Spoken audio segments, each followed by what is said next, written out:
Está presente a maior nação treinense, a Lobo das Bocas.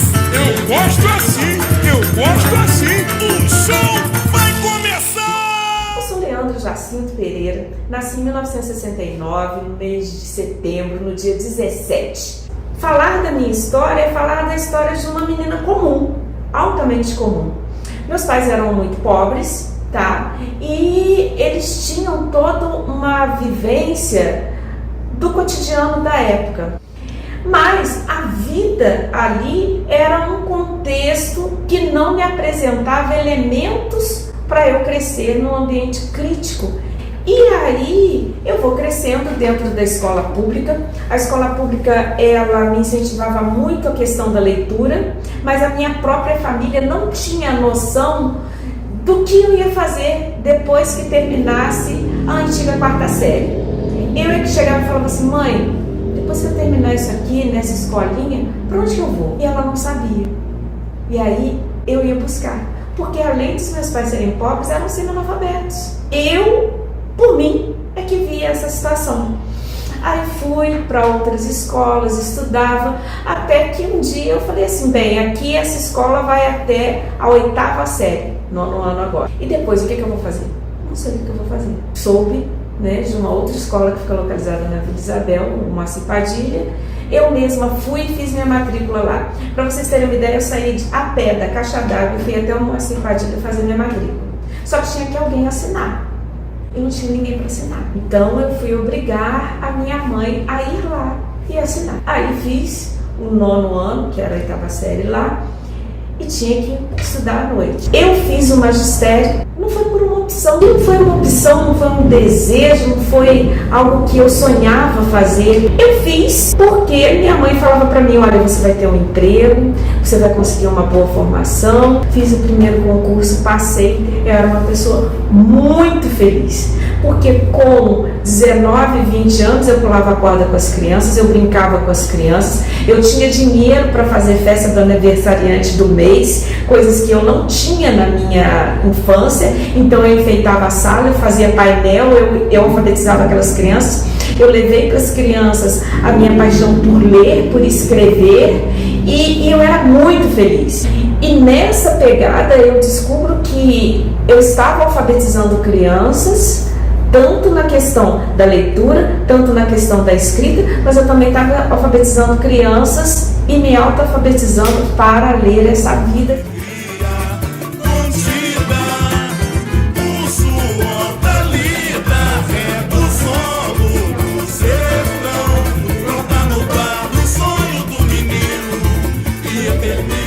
Quando eu entro para a universidade, eu olho ao redor e não tinha gente como eu. Me incomodou, mas segui em frente. E a cada dia eu comecei a ver que em determinados espaços cabiam negros e em determinados espaços eles não eram aceitos. Um estágio que era muito bem remunerado e que eu não conseguia.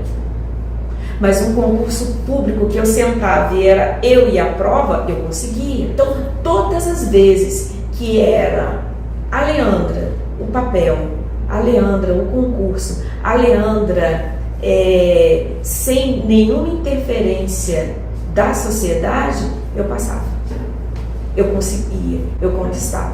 A transição do magistério para a faculdade, ela não se deu de uma forma linear, não. Ela se deu com muitas rupturas, com muitas quebras de paradigma. E eu tinha um amigo, né, tenho até hoje um amigo fantástico, que ele entrou para a faculdade, foi cursar letras, virou para mim e falou assim: Leandra, você é tão inteligente, você deveria fazer. Tem que fazer? Tem. Mas ele sabia que eu não ia fazer. Eu falei: não tem dinheiro para pagar. Ele: não tem não? Não, tem não. Então, olha, está aberto o edital para a seleção vestibular da UFJF e eu vou com você. Fiz minha inscrição, escolhi o curso. Eu olhei aqueles 4 cursos e falei: eu vou de pedagogia. Foi assim a minha escolha. Eu vou de pedagogia. Comecei a me debruçar sobre livros, porque por aqui também não tinha cursinho. E consegui passar. Acho que eu passei em 2º lugar, 3º, algo assim. Formei, né? Depois eu fiz uma pós-graduação em metodologia do ensino superior, depois eu fui fazer o mestrado, mas com rupturas, não foi tudo assim na sequência. Depois eu fui fazer doutorado. Liderando a resistência quilombola, Zumbi, grande rei Zumbi, a invasão holandesa veio fortificar o sonho de liberdade em Palmares. Eu tenho sucesso na relação com os meus alunos, nos meninos que eu dou aula para eles, nos meninos que eu oriento, nos meninos que estão em contato comigo, nos diálogos. Eu me vejo uma pessoa de sucesso na capacidade de transformar vidas.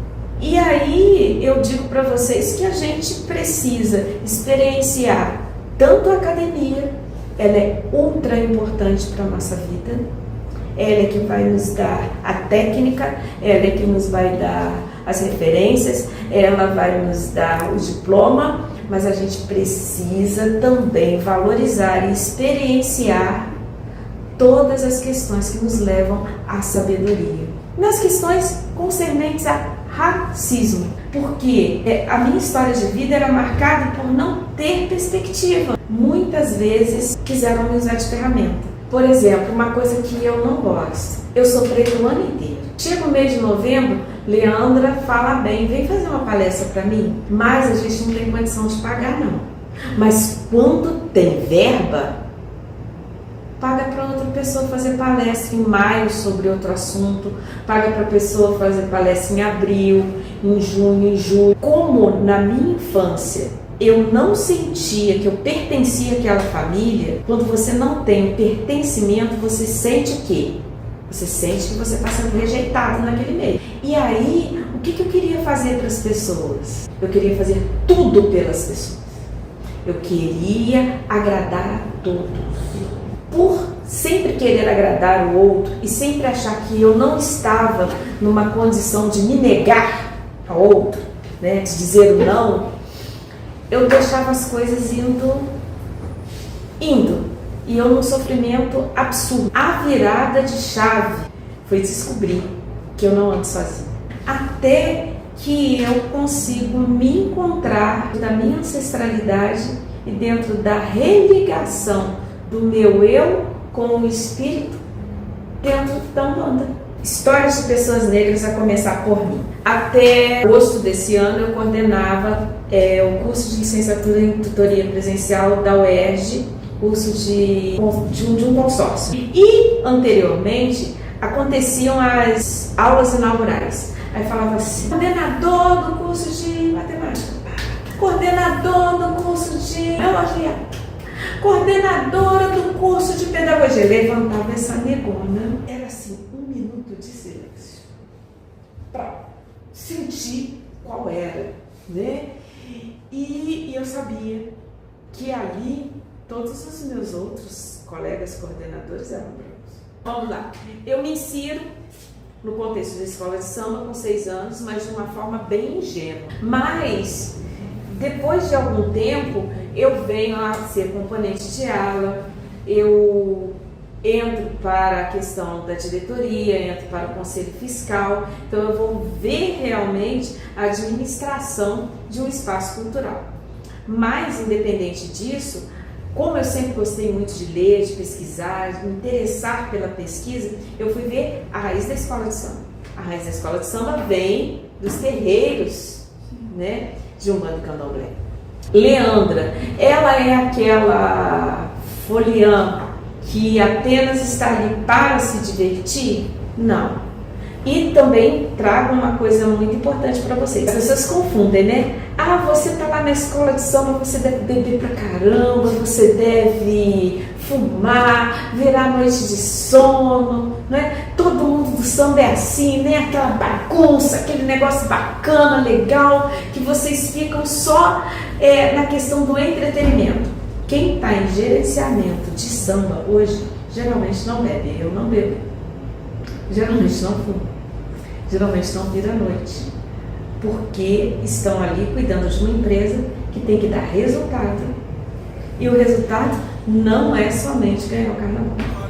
O cortejo vai passar em revolução. poucas bocas em seu ritual de fé, comunidade segue sua procissão de rosário na mão e samba no pé. A mensagem que eu gostaria de dizer, né, e de deixar para vocês é que se permitam viver, que a felicidade é possível fora da academia, dentro da academia, fora da sala de aula, dentro da sala de aula, que vocês compreendam realmente que vocês podem fazer algo que seja para além da decoreba, que no caminho de vocês vão atravessar muitas pessoas bacanas, fantásticas, e aproveitem esses encontros.